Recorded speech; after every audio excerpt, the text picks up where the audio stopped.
చంద్రబాబు నాయుడు ముఖ్యమంత్రి అవటానికి కారణం ఈయనే కేసీఆర్. అంటే వీళ్ళ ఫ్రెండ్షిప్ అంతా ఎట్లున్నదంటే పాపం ఎన్టీ రామారావు ముసలాయన ఉన్నప్పుడు ఆయన నాకు మంత్రి పదవి ఇయ్యడిగా మన మెదక్ జిల్లాలో ఏమైనా కర్ణం రామచంద్రరావుకే ఇస్తాడు. ఈ ముసలోడు ఆ ముసలోడికి ఇస్తాడు. ఇక మనం జన్మల రాదు అమ్మా. ఈ ముసలోడు పోతేనే మనకు మరి అంటే అయితే ఈయనకు అది ఆ ముసలాయన కూడా మంచోడే కదా అని నేను అన్నా. మంచోడైతే మాత్రం మనకియడు కదా ఇక అని ఆయన ఎట్లా నాశనం చేయాలనే ఆలోచనతో దుష్ట బుద్ధి నాశనమైన బుద్ధి పుట్టి చంద్రశేఖరరావు. ఈయనతో ఎట్లా సాధ్యమైంది? అట్లా ఈయనతో ఎట్లా సాధ్యమైందా? ఈయన అప్పుడు ఎమ్మెల్యే కేసీఆర్ 227 మందిలో ఈయనకి ఎమ్మెల్యే. ఈయన ఒక ఎమ్మెల్యే.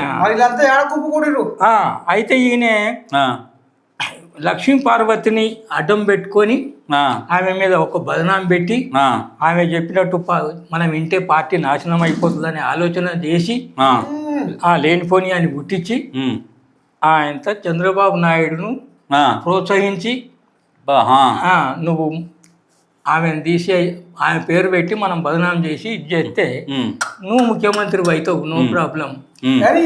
ఈయనే సలహా ఇచ్చి దాన్ని పాస్ చేసిండు. ఎట్లా చేసిండంటే ఈ బాబుల్ రెడ్డి కొడుకు ప్రభాకర్ రెడ్డి వైస్రాయ్ హోటల్కు యజమాని.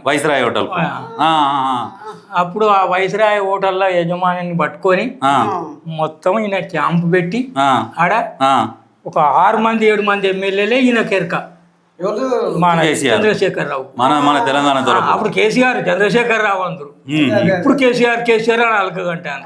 అప్పుడు కేసీఆర్ లేదు, చంద్రశేఖర్. సిద్దిపేట ఎమ్మెల్యే చంద్రశేఖరరావు. అయితే ఇప్పుడు అయితే 4-5 ఎమ్మెల్యేలే దగ్గర ఉన్నారు అన్నట్టు. మన జైరాబాద్ బాగన్న, సదాశివరెడ్డి, సంగారెడ్డి, మన వాసుదేవరావు రామాయంపేట. అప్పుడు రామాయంపేట ఉండే. మళ్ళీ పోతే సిద్దిపేట అది గజ్వేలి విజయరామారావు, మళ్ళీ నాగం జనార్దన్ రెడ్డి కూడా ఈయనకి ఎరికే, తుమ్మల ఆయన కూడా ఎరికే. ఇట్లా 4-5 ఎమ్మెల్యే